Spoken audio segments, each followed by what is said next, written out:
Oke guys, welcome back to Crypto Indonesia bersama gue Toshi, di mana kita akan membahas segala sesuatu yang berhubungan dengan cryptocurrencies dan blockchain.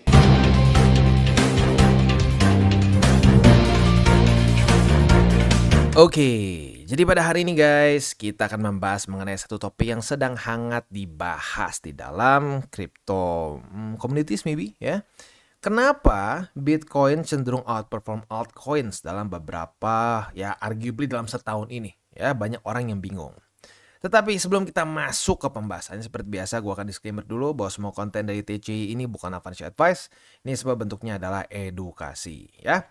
Disclaimer beres, kita langsung masuk ke inti dari video ini ya. Kenapa? Ya. Kebanyakan orang, terutama yang baru masuk ke kripto di 2020 sampai 2021, banyak yang memiliki sentimen yang mirip-mirip. Mereka berpikir bahwa pokoknya BTC ini bolot, naiknya lamban, alts duluan yang naik, kesannya BTC naik 10%, alts bisa naik 20, 30, 40 ya. Itu sentimen yang normal buat lo yang masuk di pertengahan bull market atau 3/4 bull market, terutama 3/4 lah. Di 3/4 itu seringkali masa-masa altcoin season gitu. Nah, jadi buat orang yang baru pertama kali masuk dan buta charting sebelumnya gitu atau chart sebelumnya dari Bitcoin, itu banyak yang berpikir bahwa oke, pokoknya kalau gue mau cuan gede, semuanya di alts gitu. BTC boyot ya. Nah, sekarang mereka bingung ya. Buat yang mungkin masih hebat bertahan dari 2020-2021 sekarang masih nahan, bingung kenapa BTC kok performanya jauh lebih bagus dibandingkan dengan alts, terutama di tahun ini gitu ya. Nah, kita akan bahas mengenai satu hal yang sering kali orang lupa di Indonesia terutama ya. Kalau di Amrik lumayan sering dibahas lah, tapi kalau di Indo nggak terlalu sering, yaitu Bitcoin dominance. Bitcoin dominance ini adalah menghitung berapa besar dominasi Bitcoin dibandingkan dengan altcoins. Sekarang ada di angka 53,96%. Ya, artinya dari seluruh market cap kripto, 53,96%-nya dipegang oleh Bitcoin. Gitu ya. Nah, kalau kita lihat tentunya dari BTC bottom ini di sekitar November 2022, dengan sangat jelas trennya tinggi ya, meningkat. Higher high, higher low, higher high, higher low, dan seterusnya. Bahkan 16 Oktober kemarin adalah weekly close pertama di atas dari MA200 di weekly ya. Artinya trennya sangat jelas, dominance Bitcoin meningkat dengan signifikan ya. Nah, buat orang-orang yang ini cycle pertamanya mungkin akan bingung, kenapa ya? Bukannya Bitcoin tuh boyot ya, bukannya Bitcoin itu naiknya lamban dibandingkan dengan altcoins. Nah, kita akan coba lihat secara sejarah karena lagi-lagi sejarah ini bukan pasti akan terulang sama, tetapi suka berirama ya, suka berirama seperti di cycle-cycle sebelumnya ya. Kita langsung loncat aja ke cycle yang kemarin ya. Di 2017 sampai 2018 kita perhatikan di antara sini ya. Jadi Bitcoin dominance di tanggal 18 Desember 2017 itu merupakan BTC setelah all time high. Lebih tepatnya weekly close pertama yang merah setelah all time high ya. Kalau kita lihat di sini berarti di sini ya sama ya tanggal 18 Desember 2017. Jadi weekly close pertama di yang merah di bawah dari all time high ya. Nah, apa yang terjadi? Banyak orang yang berpikir bahwa oh di sini alt season tuh saat BTC all time high. Enggak juga ya. Karena kalau kita di sini BTC sudah underperforming dibandingkan dengan alts sejak arguably April ya, bahkan ya kalau mau ngomong ya awal-awal tahun 2017. Jadi kalau kita lihat di awal-awal tahun 2017 itu di sini ya. Nah, daerah sini. Jadi waktu Bitcoin naik, si alts udah banyak yang outperform BTC. Nah, jadi kalau orang berpikir oh tunggu BTC all time high terus udah gitu kita pindah ke alts. Kalau dari cycle sebelumnya telat ya, dan kalau kita lihat dari cycle dua sebelumnya, cycle yang sekarang atau lebih tepat cycle kemarin, rada sedikit jumbled ya.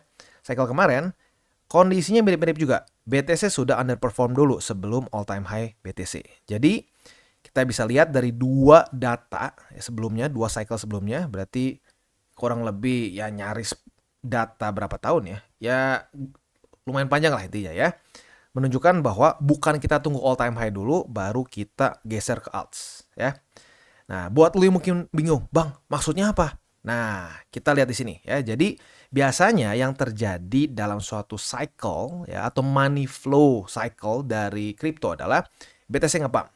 BTC ngepump, dia pindah ke ETH yang resikonya kedua ya. Kan yang paling aman BTC. Yang kedua ETH, dia yang paling lumayan. Setelah itu geser ke alts. Udah gitu arguably yang bawah sini masih banyak yang berdebat lah, bener nggak kayak begini dan seterusnya. Tapi yang udah pasti itu seperti ini, BTC, ETH, dan alts.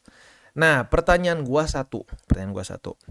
Apakah kita bisa selalu tahu kapan ini geser dari BTC Pumps ke ETH Pumps? Ya, nggak bisa tepat ya. Tetapi yang pasti bukan saat BTC all time high. Karena saat BTC all time high, alts sudah cenderung outperform BTC gitu ya. Nah, tetapi satu fakta yang tidak kita bisa pungkiri adalah setiap kali BTC bottoms itu antara dia sudah mendapatkan dominance yang tinggi BTC-nya atau baru mulai seperti di sini ya. Jadi intinya apa? Di awal dari bull market yang akan performanya bagus adalah BTC. Ini gue udah sering bahas di DCWT. Ya buat lo yang sudah sering dengar, kemungkinan besar ini bukan suatu hal yang asing lagi ya, tapi kita akan ya dengan video ini kita jelaskan lebih detail dengan langsung data gitu ya. Jadi lagi-lagi 2 cycle sebelumnya saat BTC bottoms, Bitcoin dominance sudah naik duluan. Ini tentunya terbantu dengan banyaknya ICO sampah di tahun-tahun ini ya dulu ya. Jadi saat ICO itu pada mati ya otomatis dana bergeser lagi ke Bitcoin, jadi Bitcoin dominance meningkat ya. Nah, maka dari itu ini bisa dibilang kasus khusus lah mungkin ya, karena spesifik di tahun ini ada masa-masa ICO scams gitulah, ICO scams di seluruh dunia gitu. Nah, itu membuat jadi Bitcoin dominance meningkat dengan cukup tajam dulu sebelum dia nge-bottom. Nah, kali ini karena a lot less dibandingkan dengan 2 cycle sebelumnya, jadi saat BTC bottoms, baru dia pelan-pelan Bitcoin dominance-nya naik. Gitu. Jadi, lagi-lagi, ini dia alasannya kenapa gue berkali-kali mungkin sudah sedikit berbusa ngomongin di DCWT. Di awal cycle, di awal dari bull market, investlah di BTC dan sedikit di Ethereum. Jangan banyak di altcoins. Karena kenapa? This is the reason. Begitu. Karena di awal dari satu bull market, BTC outperform berbagai macam alts. Gitu. Apakah ini akan terus seperti ini, Bang? Ya, enggak ya. Biasanya di setengah atau di 3/4 bull market, disitulah mulai BTC dominance turun. Gitu. Karena ini mulai bergeser dari BTC ke Ethereum dan ke alts akhirnya. Gitu. Nah, jadi lagi-lagi ya, sekarang harus gimana Bang? Sekarang kalau gue pribadi ya, yang gue lakukan adalah gue tetap masih mengakumulasi banyaknya BTC dan sedikit Ethereum. 80-20 atau 70-30 ya, rasionya gue balikin ke lu masing-masing. 7/3 atau 8/2 ya, gue balikin ke lu masing-masing. Nah, tetapi untuk alts, gue pribadi akan ambil posisi dengan apa? Dengan BTC yang pelan-pelan gue TP. Ya, TP-nya kayak contohnya tadi pagi ya. Kita weekly close di atas dari Bollinger Band ya. Kita kemarin itu weekly close, bukan kemarin tapi hari ini weekly close di atas dari Bollinger Band ya. Nah, di sini. Jadi sudah kena TP. Nah, dari hasil TP ini jangan dipakai main ya. Pelan-pelan lu bikin posisi alts. Nah, jadi kebayangkan lu profit dari BTC lu ya setelah dia naik nih. Setelah dia naik, lu profit. Udah gitu, lu pelan-pelan masukin ke alts. Ya, ke alts lu seperti Cardano, Polkadot dan lain-lain. Gitu ya. Nah, jadi kurang lebih seperti itu gambarannya ya. Nah, buat yang telat gimana nih Bang? Aduh, gimana nih ya, BTC-nya udah telat nih sampai sini. Sekarang gue mending masuk alts atau BTC dulu. Karena arguably menurut gue ini masih di awal lah ya. Maybe 1/4 menuju setengah lah bull market. Gue pribadi masih lebih menyarankan kita akumulasi BTC. Gitu, karena apa? Lebih kecil resikonya dibandingkan lu alts. Gitu ya. Jadi untuk lu yang pengen akumulasi BTC dan lain-lain ya, bisa pertimbangkan untuk lihat DCWT gua, which is itu gua upload daily gitu ya. Tapi intinya apa? Intinya pola ini terjadi, tetapi terjadinya tentunya dalam skala besar dan skala kecil begitu. Jadi jangan sampai kita tuh kalau gua pribadi sih ujungnya balik lagi jangan terlalu greedy gitu. Banyak orang yang nggak mau beli BTC gitu, nggak mau beli Ethereum. Yang terutama baru satu cycle itu terjadi karena mereka berpikir bahwa alt selalu outperform BTC. That's wrong ya.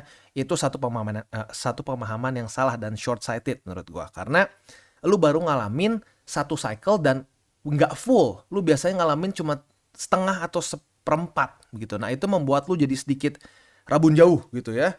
Jadi lu berpikir alt selalu outperform. Padahal di awal dari bull market BTC itu selalu outperform gitu. Jadi itu hal yang pertama ya. Kalau lu udah kelewat, aduh bang salah, gue udah keburu belinya di sini alt semua, gue berpikir alt akan outperform BTC, nggak apa-apa. Jadi pembelajaran, cycle selanjutnya can be better.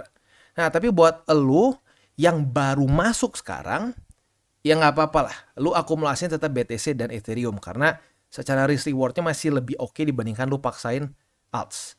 Jadi daripada lu maksa gitu ya, cycle-nya udah nanggung gitu ya, tetap masuk yang ke low risk dulu aja. Atau bukan low risk, lower risk gitu ya. Jadi kurang lebih seperti itu gambarannya. Dan buat elu nih yang mungkin bertanya-tanya, bang, kenapa saham ya, mungkin lebih tepatnya saham-saham di US, indeks-indeks besar di US seperti Nasdaq, S&P, Dow Jones cenderung drop dan BTC naik? Apakah itu ada korelasinya? Nah, lu bisa nonton video gua yang kemarin gua upload mengenai saham versus kripto ya. Jadi kurang lebih seperti itu pembahasannya mengenai kenapa altcoins cenderung teroutperform oleh BTC di awal dari bull market. Dan buat kalian yang belum nonton DCWT atau Daily Charting with Toshi, bisa klik di sini, di mana kita akan daily chart your favorite cryptocurrencies. Dan buat lo yang mungkin masih bingung cara baca chart, candles, dan hal-hal mendasar lain, bisa juga klik di sini, ada tutorials with Toshi. Dan buat lo yang belum punya akun di berbagai macam exchanger, bisa cek link reflektor di bawah. Dan jangan lupa juga untuk join Telegram group kita, di mana kita bisa ngobrol-ngobrol santai mengenai dunia cryptocurrency secara dua arah. So jangan lupa untuk like, subscribe, click the bell icon, and see you on the next video.